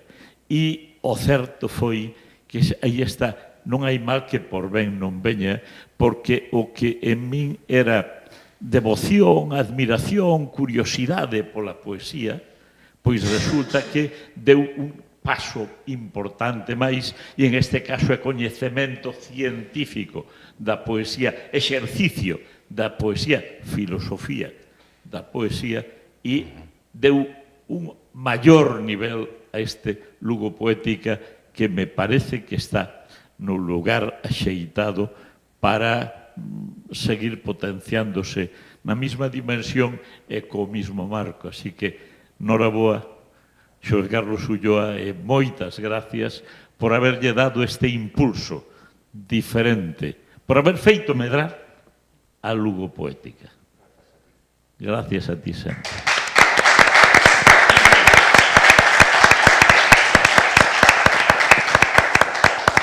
Bueno, non me quero esquecer, hoxe non me esquezo. Quero agradecer ao noso técnico de son, a Xavier, todo o esforzo e todo o traballo que faz, pois, en prol dos